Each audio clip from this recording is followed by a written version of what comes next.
I'm a little bit ashamed to admit that I only just changed my bank account and I only just took out cash. Now, the crazy thing is here in Australia, if you want to take out more than $5,000, you have to book it in. So I'm picking up some money on Monday, which is the last of my savings from when I used to be in real estate and I did really well. That was like 3 years ago. Thank God I've been able to live off that money for a really long time while doing all this charity work.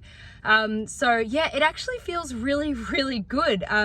When I was at the new bank that I'm going with, which is called Heritage. Now, not every country has these options, so I'm sorry about that. A lot of European countries do not have these types of banks, but it's actually membership driven and it's almost run like a not-for-profit. So the money they make is just to keep the doors open and just to pay the staff, but there are no account fees or anything like that. And the service is impeccable because, well, actually their slogan is people first. And I really like that slogan because I agree. And when I was signing up, I was able to tell her, you know, I'm actually signing up with you in protest to the big four banks. They look at us like numbers. They're all about profits. They're greedy. They do everything the government tells them to. And she's like, oh, that's cool. And I was like, and I've encouraged other people to change banks too. And she's like, oh, that's pretty cool. Yeah, so I'm soon going to be able to close my accounts with the Commonwealth, and I have one with ANZ as well, and that's going to feel really, really good as well. So I'm really excited to do all this. And yes, I'm a bit late according to the global walkout, but you don't always have to do it straight away as long as you put it on your list of things to do and you do it. And of course, this week's step 13, is to take out a decent amount of cash. And the reason I put decent as the word, because it's quite obscure, because decent is whatever you think it is. And look, guys, we're spending cash all the time now anyway, right? So if you take out a large sum, at least it's there and you don't have to keep going to the ATM. So it's just a little bit harder to track, and obviously you have to find a really safe place to put it. But it feels better to have all that money, to have whatever money you have with you, because my bank, the Commonwealth Bank, started asking me all these weird questions. It was really weird. And I was like, how dare you ask me these questions? I'm banking with you, which is making you money. How about you mind your own business and do your job? So, you know, they're asking more questions. They also have a carbon footprint thing, which I didn't ask for. So, you know, we really need to take control of our money, of our situation. And of course, it would be fantastic if there was an alternative currency, but you know, I don't have the means or the resources to do that. If someone else out there does, fantastic. Bitcoin is a bit above my head. I don't really get it. And there's been a lot of controversy around that. I think a bartering system would be really fantastic. And I am looking for an investor to create an app around bartering. But you know, but look, we can do what we can do right now.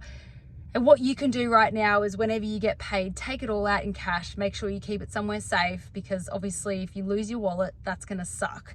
But you know, these conveniences of tapping and paying, we need to get that out of our head, because they're going to try to sell convenience to us as a way to instill the digital ID and the cashless society. And we aren't going to fall for it, are we? We're going to be ready to fight back against it. I really think over the next 2 months, 3 months, we need to rest, we need to recuperate, we need to look after ourselves, because I feel like in the first quarter or the first half of next year, I feel like things are going to get pretty serious with the digital ID and the cashless society. I don't really have any specific intel on that. It's just a gut feeling. I think that the globalists aren't actually doing very well, and I think they're going to push forward with their agenda, even though it's not the right time for it. And we're going to need our energy for that. And what we can do in the meantime, before that time, is the digital ID and the cashless society conversation is not yet politicized. It's not yet called conspiracy, but it will soon, I'm sure. But think about every single person you talk to about the digital ID and the cashless society. You're basically building an invisible army for when, I don't mean a physical army, I mean warriors like what we are, you know, freedom lovers, people who are willing to hit the streets and do things. We're building that community now for when the digital ID comes in. So everyone you talk to now is basically someone that could be in the pushback when the digital ID comes. So it is really important to raise awareness of these things now. And that brings me to the next step of the global walkout is being announced by Catherine Austin Fitz, and it's going to be a global letterbox drop all about the digital ID. And the way that it's written is very calm, very non-conspiratory, and I think we can get these pamphlets all over the world, and I'm really excited about it because I really think the digital ID and the cash topic is our gate into every community, left, right, up, down, whatever you are, whatever religion you are. Most people understand that we need to keep cash alive. You're not going to be able to do cash jobs. You're not going to be able to do a lot of things if they bring in this cashless society and digital ID. It's the end game, you know, and I hope that we can push back against it and stop it from happening. If we can't, we're probably going to find ourselves living in communities in the middle of nowhere. And I don't really want to be forced to do that. I'd rather push back against it. I'm sure you agree.